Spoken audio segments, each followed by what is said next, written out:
ప్రపంచంలో ప్రతి ఒక్కడు ఇలాన్ మస్క్ లాగా ఉండాలనుకుంటాడు, కానీ ఇలాన్ మస్క్ ఒక్కడే ఉంటాడు. ఎందుకు? My name is Sri Vishwateja, you are watching SV Teja. హైదరాబాద్లో ఇద్దరు క్లోజ్ ఫ్రెండ్స్ ఉండేవాళ్ళు, Ramesh and Suresh. Not that 5 star వాళ్ళ లైఫ్ స్టైల్ ఆల్మోస్ట్గా సేమ్ ఉండేది. వాళ్ళ శాలరీ సేమ్, వాళ్ళ కంపెనీ సేమ్, వాళ్ళు డైలీ చేసే habits same, everything. Everyday morning Ramesh and Suresh newspaper చదివేవాళ్ళు. అండ్ దెన్ వాళ్ళ ఆఫీస్కి వెళ్ళడానికి 30 minutes ట్రావెల్ చేసేవారు. సో వాళ్ళు ఎవ్రీడే ఆ 30 minutes వాళ్ళు మ్యూజిక్ వాళ్ళు. కానీ రమేష్ తన లైఫ్ స్టైల్ని మార్చుదాం అనుకున్నాడు. సో రోజు పొద్దున్నే న్యూస్ పేపర్ చదివే బదులు ఒక బుక్లో 10 pages చదువుదాం అనుకున్నాడు రమేష్. అలాగే తన ఆఫీస్కి ట్రావెల్ చేసే టైంలో ఒక పోడ్కాస్ట్ ఆర్ ఒక ఆడియో బుక్ విందాం అనుకున్నాడు. అండ్ రమేష్ తన డైలీ ఫుడ్ ఇంటేక్లో ఒక 125 calories కట్ చేద్దాం అనుకున్నాడు. No outside food and all. ఒక న్యూ లాంగ్వేజ్ కూడా నేర్చుకుందాం అనుకున్నాడు. రమేష్ ఎవ్రీడే 15 minutes జాపనీస్ కోసం కేటాయించేవాడు. కానీ సురేష్ ఏం చేంజెస్ చేయాలనుకోలేదు. తను ఎవ్రీడే అదే జంక్ ఫుడ్ తింటున్నాడు, ఎక్సర్సైజ్ స్కిప్ చేస్తున్నాడు, వర్క్ కంప్లీట్గా నెగ్లెక్ట్ చేశాడు, అండ్ కొత్తగా ఏం నేర్చుకోవడం లేదు. ఒక 5 months తర్వాత రమేష్ లైఫ్లో కానీ సురేష్ లైఫ్లో కానీ ఏం డిఫరెన్స్ లేదు. మెల్లిగా 10 months గడిచిపోయింది. రమేష్కి సురేష్కి అసలు తేడానే లేదు. రమేష్ అనుకున్నాడు, లెట్స్ సీ, ఇంకా కొద్ది రోజులు వెయిట్ చేసి చూద్దాం.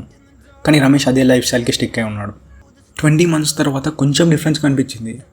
బట్ రమేష్ అనుకున్నాడు, ఇదంతా వర్త్ ఇటా, ఇంత కష్టపడ్డాను. బట్ రమేష్ దానికే స్టిక్ అయి ఉన్నాడు. 27 months తర్వాత, అంటే నియర్లీ 2.5 years తర్వాత ఒకేసారిగా రమేష్కి అండ్ సురేష్ లైఫ్ స్టైల్లో చాలా చేంజెస్ వచ్చాయి. తన వర్క్లో కానీ తను థింక్ చేసే విధానం కానీ కంప్లీట్ డిఫరెన్స్. ఎవరైనా చూస్తే రమేష్ది లక్ అనుకుంటారు, అంత డిఫరెన్స్ ఓవర్ నైట్ సక్సెస్ లాగా వచ్చింది. బట్ రియాలిటీ ఏంటంటే ఆ 2.5 years తర్వాత రమేష్ 47 books చదివాడు అండ్ 465 hours ఆఫ్ కంటెంట్ విన్నాడు. అదొకటే కాదు, అతను 125 calories per day కట్ చేయడం వల్ల 2.5 years తర్వాత తన వెయిట్ 15 kgs తగ్గింది. And Ramesh daily 15 minutes Japanese practice చేయడం వల్ల తను జాపనీస్లో ఎక్స్పర్ట్ అయిపోయాడు. 2.5 years తర్వాత తను జాపనీస్లో ఎక్స్పర్ట్ అవ్వడం వల్ల అతనికి న్యూ ఆపర్చునిటీస్ వచ్చాయి. తను సొంతంగా ఒక బిజినెస్ స్టార్ట్ చేశాడు. ఎవ్రీడే జాపనీస్ క్లయింట్స్తో మాట్లాడుతున్నాడు. బట్ సురేష్ అదే స్టేజ్లో లేడు, కంప్లీట్గా డౌన్ అయిపోయాడు. సురేష్ జస్ట్ 125 calories ఎక్కువ తీసుకోవడం వల్ల 15 kgs పెరిగాడు. రమేష్ 15 kgs తగ్గాడు అండ్ సురేష్ 15 kgs పెరిగాడు. 15 kgs పెరగడం వల్ల, ఎక్సర్సైజ్ లేకపోవడం వల్ల తన హెల్త్లో చాలా డిక్లైన్ వచ్చింది. తన బాడీ అన్హెల్తీ అవ్వడం వల్ల స్ట్రెస్ లెవెల్స్ పెరిగాయి. స్ట్రెస్ లెవెల్స్ ఇంక్రీజ్ అవ్వడం వల్ల తన వర్క్లో డిక్లైన్ వచ్చింది. తన వర్క్లో డిక్లైన్ రావడం వల్ల తన రిలేషన్షిప్స్లో ఇష్యూస్ వచ్చాయి. ఇలా సురేష్ లైఫ్ స్టైల్ కంప్లీట్గా డిస్ట్రాయ్ అయిపోయింది. స్టార్టింగ్లో నేను ఒక క్వశ్చన్ అడిగాను, గుర్తుందా? వై అని, ఎందుకు? మనందరికీ గోల్స్ ఉంటాయి అండ్ దాని రిలేటెడ్గా మనం యాక్షన్స్ కూడా తీసుకుంటాము. బట్ మనం సక్సెస్ఫుల్ కాలేదు. వై? బికాస్ కన్సిస్టెన్సీ ఉండదు.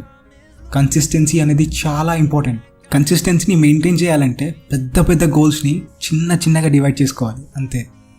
అండ్ దాని గురించి యాక్షన్ తీసుకోవాలి. ఫర్ ఎగ్జాంపుల్, నేను మా ఇంటి దగ్గర ఉన్న షాప్కి వెళ్ళాలి. దానికోసం నేను ఫస్ట్ చేసే థింగ్ ఏంటి? లేచి మొదటి అడుగు, 2వ అడుగు, 3వ అడుగు, 4వ అడుగు వేస్తా. అలా నడుచుకుంటూ వెళ్ళిపోతా. అంతేగాని ఈ పంచాయతీ అంతా ఎందుకు అని చెప్పి మా ఇంటి నుంచి షాప్ వరకు తూకనుగా, అసలు అది పాసిబుల్ కూడా కాదు. సేమ్ వే ఏదైనా అచీవ్ చేయాలంటే స్టెప్ బై స్టెప్ చేయాలి అంతే. ఆటోమేటిక్గా లైఫ్లో కన్సిస్టెన్సీ అదే వస్తుంది. ఫర్ ఎగ్జాంపుల్, నువ్వు ఒక న్యూ లాంగ్వేజ్ ఆర్ స్కిల్ నేర్చుకుందాం అనుకున్నావు. దానికోసం డైలీ 15 minutes పెంచాయి అంతే. స్టార్టింగ్లో 15 minutes, 1 month తర్వాత 20 minutes, 2 months తర్వాత 25 minutes, అలా పెంచుకుంటూ వెళ్ళు. ఎస్, ఇట్ టేక్స్ టైం, కానీ లాంగ్ టర్మ్లో you will reach your goal.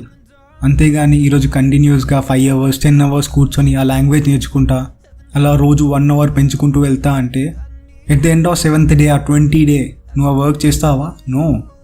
అలాగే స్మాల్ స్టెప్స్ తీసుకుంటూ వెళ్ళాలి. Step by step. ఏది చేయాలన్నా step by step. Thanks for watching. Have a nice day.